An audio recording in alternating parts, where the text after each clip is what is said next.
Hello everyone, welcome to civil वाला daily current affairs.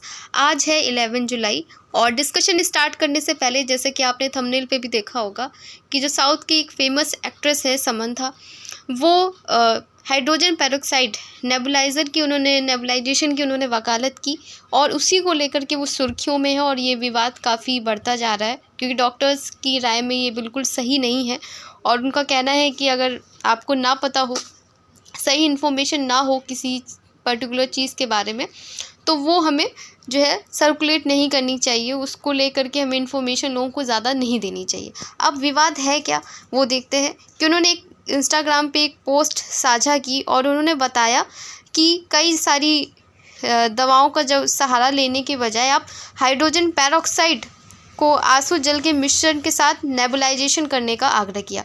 अब nebulisation में क्या किसको ज़रूरत पड़ती है, आपने देखा भी होगा कि जो अस्थमा के जो पेशेंट होते हैं या जो जिनको फेफड़ों से रिलेटेड, लंग से रिलेटेड कोई दिक्कत होती है तो उन्हें नेबुलाइजेशन किया जाता है। इवन कोरोना के टाइम पे भी ये आपने देखा होगा।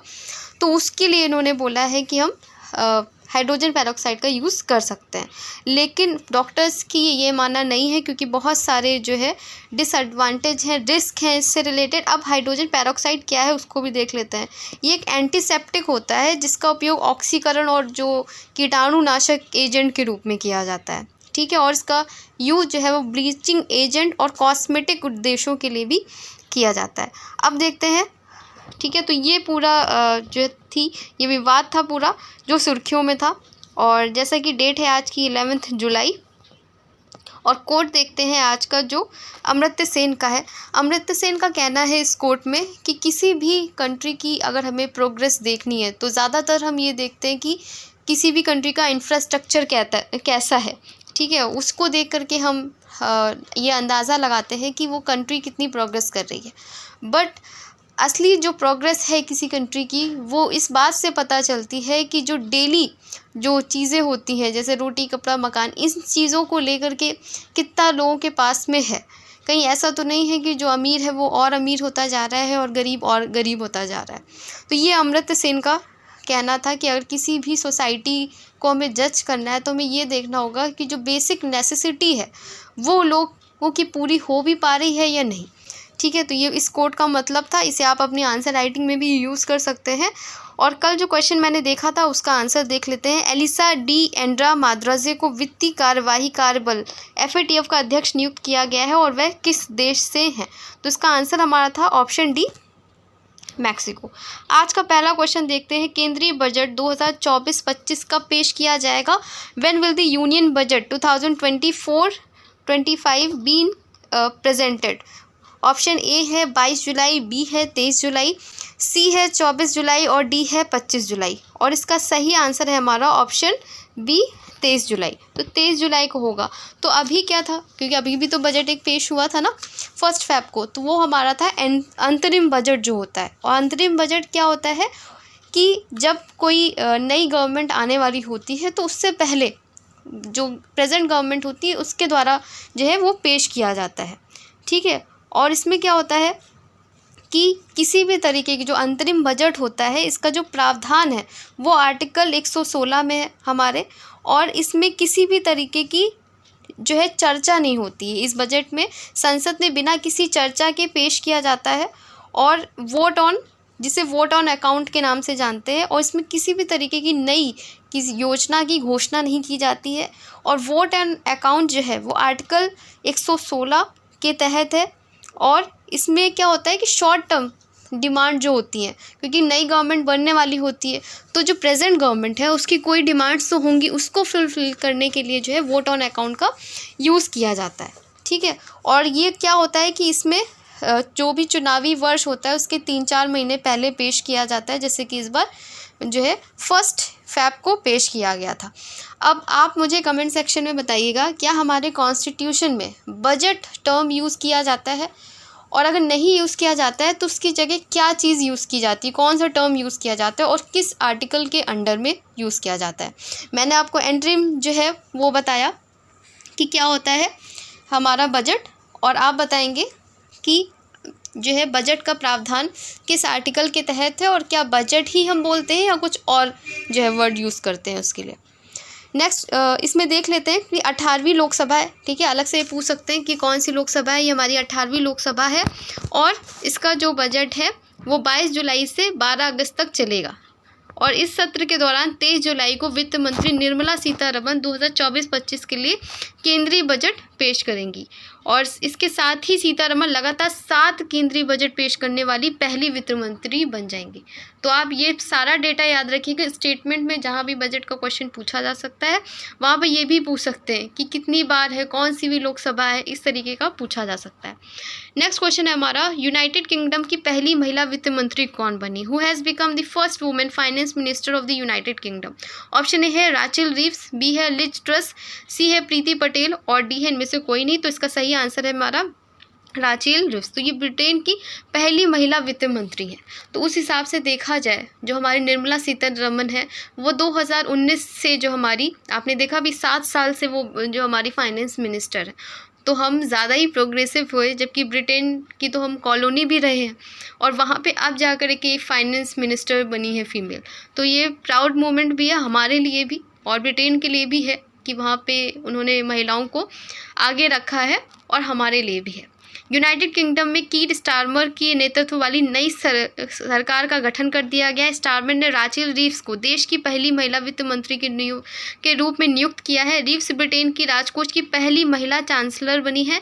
यूनाइटेड किंगडम के आम चुनाव में भारी जीत के बाद लेबर पार्टी सत्ता में लौटी है। तो इसमें क्या क्या इंपॉर्टेंट है कि कीर स्टारमर जो है वो वहाँ के प्रधानमंत्री बने हैं, ठीक है। राचेल रीव्स जो है वो वहाँ की फर्स्ट जो है फाइनेंस मिनिस्टर बनी है। कौन सी पार्टी से रिलेटेड है ये लोग? तो ये है हमारी लेबर पार्टी से रिलेटेड। तो ये इन्फॉर्मेशन आप याद रखिएगा। नेक्स्ट क्वेश्चन हमारा, राष्ट्रपति द्रौपदी मुर्मू ऐतिहासिक उदयगिरी गुफाओं का दौरा किया, ये किस राज्य में स्थित है? President Droupadi Murmu visited the historic Udayagiri caves, it is in which state? Option A है उड़ीसा, बी है असम, सी है कर्नाटक और डी है राजस्थान। और इसका सही आंसर है हमारा उड़ीसा। तो ये उड़ीसा में है हमारी उदयगिरी जो केव्स है। उड़ीसा के 4 दिवसीय दौरे पर की गई राष्ट्रपति द्रौपदी मुर्मू भुवनेश्वर में ऐतिहासिक उदयगिरी गुफाओं का दौरा कर रही हैं। तो अगर उड़ीसा में हम देखें, है ना, तो पहले बंगाल, बिहार, उड़ीसा जो है वो मिल करके ही था। और इसके अलावा जो है वहाँ पे कोणार्क का सूर्य मंदिर भी है। अभी हाल ही में जो है जगन्नाथ यात्रा भी हुई है। और उड़ीसा से रिलेटेड कौन सी जो फेमस चीज़ें हैं वो आप बता सकते हैं कमेंट सेक्शन में। और इसको आप ये देख सकते हैं कि यहाँ पे उदयगिरी गुफाएं हाथी गुम्फा शिलालेख के लिए प्रसिद्ध है, ठीक है। और यहाँ पे ब्राह्मी लिपि खुदी हुई है। तो ये आपसे पूछ सकते हैं कि कौन सी लिपि है, खरोष्ठी है, ठीक है।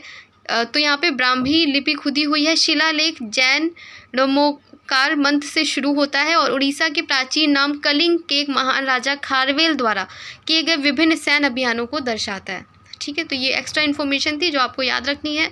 उड़ीसा से रिलेटेड और कौन कौन सी फेमस चीज़ें हैं वो आप कमेंट सेक्शन में बता सकते हैं और वो बजट वाला क्वेश्चन आपको बताना है। हाल ही में किस राज्य सरकार ने मित्र वैन पहल शुरू की? Which state government has recently launched the Mitra van initiative? Option A है बिहार, बी है उत्तर प्रदेश, सी है हरियाणा और डी है पंजाब। और इसका सही आंसर है हमारा बी, उत्तर प्रदेश। और ये हमारे यूपी पीसीएस एग्जाम के लिए भी इंपॉर्टेंट है क्योंकि जो यूपी स्पेशल के क्वेश्चन आएंगे वो इसी तरीके के आपको मिलेंगे।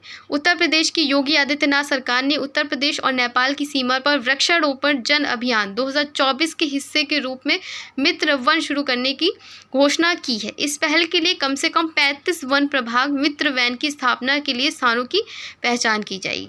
नेक्स्ट क्वेश्चन है हमारा, हाल ही में खबरों में रहा बिलगिरी रंगास्वामी मंदिर टाइगर रिजर्व किस राज्य में स्थित है? Biligiri Rangaswamy temple tiger reserve recently seen in news is located in which state? Option A है कर्नाटक, बी है तमिलनाडु, सी है आंध्र प्रदेश और डी है केरला। तो इसका सही आंसर है हमारा केरला। तो केरला में बिलगिरी रंगास्वामी मंदिर टाइगर रिजर्व है। Biosphere reserve, tiger reserve, national park, ये हमारा जो है Ramsar sites, wild life sanctuary, ये जो भी न्यूज़ में रहती है एग्जाम पर्सपेक्टिव से बहुत ज़्यादा इंपॉर्टेंट है। अमेरिकी सेना नॉर्थरॉप, ठीक है। तो ये याद रखिएगा। नेक्स्ट क्वेश्चन है हमारा, और कर्नाटक से ही रिलेटेड है ये। तो और क्या क्या चीज़ें आप जो है सोच सकते हैं, जैसे कि विरूपाक्ष मंदिर है कर्नाटक में जो कि हम्पी में तुंगभद्रा नदी के किनारे। और ये क्वेश्चन यूपीएससी में पूछा भी गया था। और यहाँ पे जो विरूपाक्ष मंदिर है वहाँ पे मंडप बनवाया था कृष्णदेव राय ने अपने राज्यारोहण के टाइम पे। और ये 9वीं से 10वीं शताब्दी के बीच में विरूपाक्ष टेम्पल बनवाया गया था। तो ये एक्स्ट्रा इन्फॉर्मेशन भी आप याद रख सकते हैं। नेक्स्ट क्वेश्चन है हमारा, हाल ही में खबरों में नई सेंटिनल परमाणु मिसाइल किस देश द्वारा विकसित की गई थी? Sentinel nuclear missile recently seen in news was developed by which country? Option A है यूएसए, बी है रूस, सी है भारत और डी है फ्रांस। उसका सही आंसर जो है हमारा ऑप्शन ए है यूएसए। तो यूएसए का ही है। अमेरिकी सेना नॉर्थरोप गुमन और एयरफोर्स ग्लोबल स्ट्राइक कमांड के साथ मिलकर LGM-35A सेंटिनल अंतर महाद्वीपीय है, ठीक है, और बैलिस्टिक मिसाइल है। तो ये आप याद रखिएगा।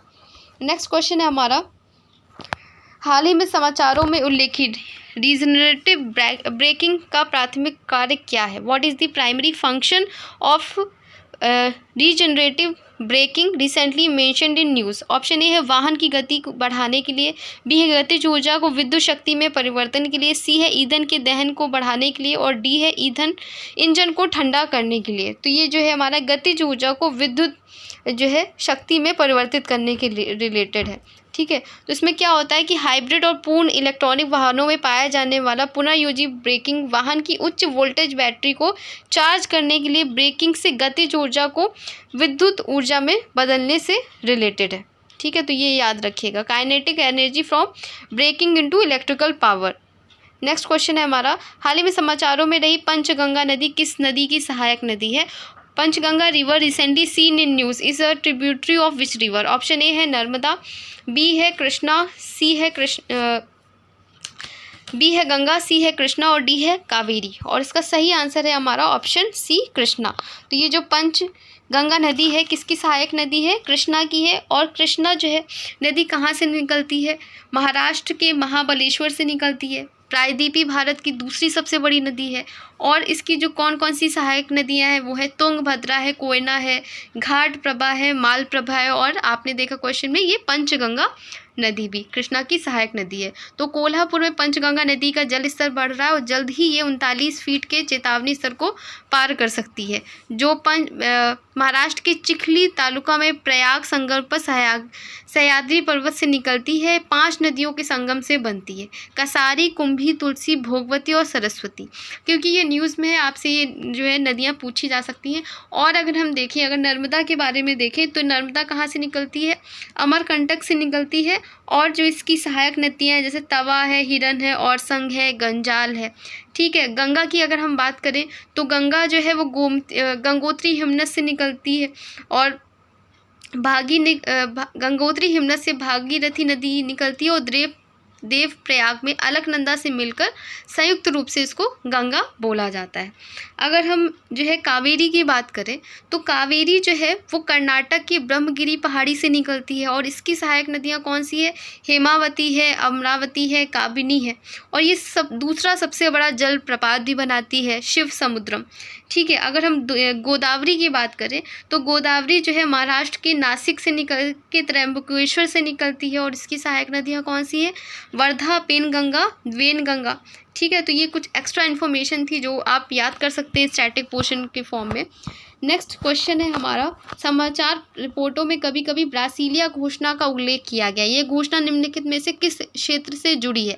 News reports occasionally mention the Brasilia declaration, which of the following sectors is the declaration connected to? Option A जलवायु परिवर्तन, बी है सड़क सुरक्षा, सी है वित्तीय विनियमन और डी है मानवाधिकार। इसका सही आंसर है हमारा सड़क सुरक्षा से रिलेटेड है, रोड सेफ्टी से रिलेटेड ब्रासीलिया घोषणा पत्र है। इस तरीके की चीज़ें काफ़ी एग्जाम में पूछी जाती है। राजस्थान भारत का पहला राज्य बन जाएगा जो 2030 तक सड़क दुर्घटनाओं को 50% तक कम करने के उद्देश्य से 10 वर्षीय सड़क सुरक्षा कार्य योजना को अपनाएगा। ब्रासीलिया घोषणा पर सड़क सुरक्षा में सुधार पर केंद्रित एक अंतर्राष्ट्रीय समझौता है। इसे नवंबर 2015 में ब्राजील के ब्रासीलिया में अपनाया गया था, ठीक है। तो इंपॉर्टेंट चीज़ें कि कब ये लाया गया था? 2015 में सड़क सुरक्षा से रिलेटेड है। नेक्स्ट क्वेश्चन है हमारा, मानव एवं जैव विविधता कार्यक्रम किस संगठन की पहल है? The man and the biodiversity programme is an initiative of which of the organisation? और इसका जो सही आंसर है वो हमारा ऑप्शन सी है, यूनेस्को का, जिसको मैप कहते हैं। यूनेस्को ने हाल ही में दुनिया भर के 11 नए बायोस्फीयर रिजर्व जोड़े हैं, जिसमें कोलंबिया, इटली, मंगोलिया और कोरिया गणराज्य देश शामिल हैं। इन रिजर्वों का उद्देश्य ये है कि इनमें 2 सीमा पारी स्थल भी शामिल हैं, ठीक है। और ये याद रखिएगा, जो मैप MB जो प्रोग्राम है हमारा, वो मैप प्रोग्राम है, इसमें ये कब शुरू किया था? 1971 में शुरू किया गया था। और इसमें इस कार्यक्रम का जो उद्देश्य है वो बायोस्फीयर रिजर्व के निर्माण का भी समर्थन करता है। तो ये सारे उद्देश्य जो हैं वो आपको याद करने होंगे। और ये कब शुरू किया गया था? 1971 में। नेक्स्ट क्वेश्चन है, आज 11 क्वेश्चन हैं हमारे स्लाइड में। नेक्स्ट क्वेश्चन हमारा, डेनिसोवन शब्द का उल्लेख कभी कभी मीडिया के में किसके संदर्भ में किया जाता है? The word Denisovan is sometimes mention in media, is reference to option A एक प्रकार के डायनासोर के जीवाश्म, एक प्रारंभिक मानव प्रजाति, सी है पूर्वोत्तर भारत में पाई जाने वाली गुफा, और डी है हमारा भारतीय उपमहाद्वीप के इतिहास में एक भूवैज्ञानिक काल। तो इसका सही आंसर है हमारा ऑप्शन बी, एक प्रारंभिक मानव प्रजाति। और ये क्वेश्चन जो है वो 2019 में, ये देखिए आपको दिख भी रहा है, 2019 में क्वेश्चन पूछा गया था। तो इस तरीके की जो न्यूज़ होती है वो UPSC पर्सपेक्टिव से रिलेटेड होती है, काफ़ी इंपॉर्टेंट है। आप देख सकते हैं ये नियंडरथल मानव है और ये डेनिसोवन, तो आप इसको देख भी सकते हैं। और ये पूछा भी गया था 2019 के UPSC क्वेश्चन में। तो एक अध्ययन से पता चला है कि डेनिसोवन एक विलुप्ति मानव प्रजाति 1,60,000 साल पहले तिब्बती पठार जो पर रहती थी। डेनिसोवन अगर देखें कौन थे, तो ये होमिनिन या मानव रिश्तेदारों के विलुप्त समूह है, जिनका मुख्य रूप से साइबेरिया और तिब्बत में पाए गए अवशेषों से जाना जाता है। तो ये था डिस्कशन। आज का टेस्ट क्वेश्चन देख लेते हैं। समाचार रिपोर्टों में कभी कभी ब्रासीलिया घोषणा का उल्लेख किया गया है, ये घोषणा किससे रिलेटेड है? इसका आंसर आपको कमेंट सेक्शन में करना है। और आपको 2 चीज़ें बतानी है, ये मैंने पूछा है जो आपका बजट से रिलेटेड, और इसका आंसर आपको करना है। और जो मैंने एक्स्ट्रा इन्फॉर्मेशन दी, जैसे करंट पढ़ाया और उससे रिलेटेड जो मैंने आपको जैसे सारी रिवर्स कहाँ से निकलती हैं वो बताया, एक्स्ट्रा इन्फॉर्मेशन जो स्टैटिक दी। अगर आप चाहते हैं कि मैं इसको इंक्लूड करूँ, थोड़ा सा वीडियो लंबा होगा लेकिन इससे आपको फ़ायदा काफ़ी मिलेगा, तो आप कमेंट सेक्शन में बताइएगा कि ये आपके लिए फ्रूटफुल है या नहीं है। और नंबर ऑफ़ क्वेश्चंस बढ़ाए जाएँ या इतने ही रखे जाएँ। जैसे मैंने आज एक क्वेश्चन एक्स्ट्रा रखा है, तो ये आप बताइएगा कमेंट सेक्शन में कि नंबर ऑफ़ क्वेश्चंस पढ़ाने चाहिए, एक्स्ट्रा इन्फॉर्मेशन आप चाहते हैं या सिर्फ करंट का क्वेश्चन है वही मैं पढ़ा दूं और आगे बढ़ जाऊं। तो ये दोनों चीज़ें आप कमेंट सेक्शन में बता सकते हैं। और आज का डिस्कशन यहीं तक था, मिलते हैं कल एक नए डिस्कशन के साथ में। तब तक अपना ख्याल रखिए और अपनी पढ़ाई करते रहिए। धन्यवाद।